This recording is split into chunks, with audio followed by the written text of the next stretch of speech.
প্রথম সেমিফাইনালে আপনাদের সম্ভাব্য ফাইনালের প্রতিপক্ষ কারা হবে, সেই ফ্রান্সের আবহাওয়াটা কেমন? আমাদের একজন প্রতিনিধি রয়েছে প্যারিসে, তার কাছ থেকে জেনে আসতে চাইবো, যদি আমাদের প্রতিনিধিকে যুক্ত করা যায় লুৎফুর রহমান বাবুকে, যে বর্তমানে প্যারিসের আবহাওয়াটা কেমন। বাবু, আপনাকে স্বাগতম জানাচ্ছি আমাদের ডি বক্সে। আগামীকাল এবারের বিশ্বকাপের প্রথম সেমিফাইনালে যুক্তরাষ্ট্রের ডালাসে যখন অনুষ্ঠিত হবে, তখন ফ্রান্সের কিন্তু স্থানীয় সময় শেষ বিকাল অর্থাৎ সন্ধ্যা 9টা। দুইবারের বিশ্ব চ্যাম্পিয়ন ফ্রান্স মুখোমুখি হবে স্পেনের। বলা চলে যে ফুটবল বিশ্বে ফাইনালের আগে কিন্তু ফ্রান্স এবং স্পেনের এই যে মুখোমুখি হওয়া, সেটা কিন্তু আরেক ফাইনাল।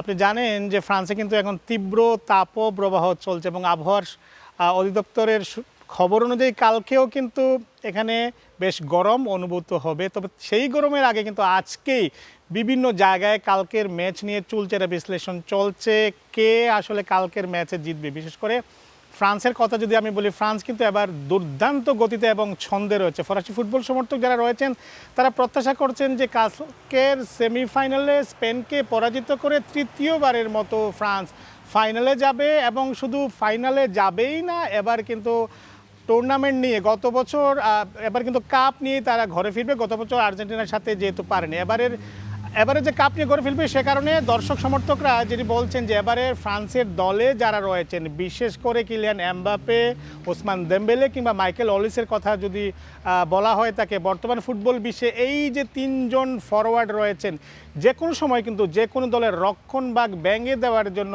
এই তিনজন যথেষ্ট বলে সমর্থকরা মনে করছেন। এবং তবে এখানে 2024 সালে ইউরো কাপের সেমিফাইনালে ফ্রান্সকে পরাজিত করেছিল স্পেন। তবে এর আগে বিশ্বকাপে 2006 সালে ফ্রান্স এবং স্পেন মুখোমুখি হয়েছিল, সেবারে কিন্তু ফ্রান্স স্পেনের বিপরীতে জয়লাভ করেছিল। সুতরাং 2024-এর সেই পরাজয়ের প্রতিশোধ কি নেবে কিলিয়ান এমবাপেরা, কিংবা তারা 2006 সালের যে তাদের যে সুখ স্মৃতি আছে সেটি কি তারা আবার মনে করে তার পুনরাবৃত্তি আগামীকাল ঘটবে কিনা, সেটি হয়তো বা খেলার ফলাফল বলে দেবে।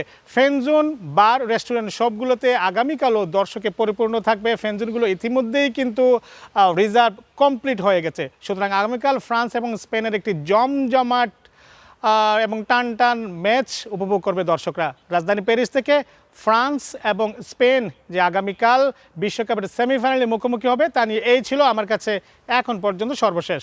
বাবু, আপনাকে অসংখ্য ধন্যবাদ। কনিয়া, যেমনটা শুনছিলাম, প্রতিশোধের একটা মঞ্চ। ফ্রান্স কিন্তু খুবই তেতে আছে, মানে 22 বিশ্বকাপের ফাইনালে ফ্রান্সকে যেভাবে হারানো হয়েছে, একটা কষ্ট কিন্তু ফরাসিদের মনে রয়েছে। এবং যেভাবে ফ্রান্স এইবারের বিশ্বকাপটা খেলছে, তাদের যে স্কোয়াডের যে ডেপথ, তাতে কিন্তু আর্জেন্টিনা ফ্যানদের একটু হলেও ভয় পাওয়া উচিত।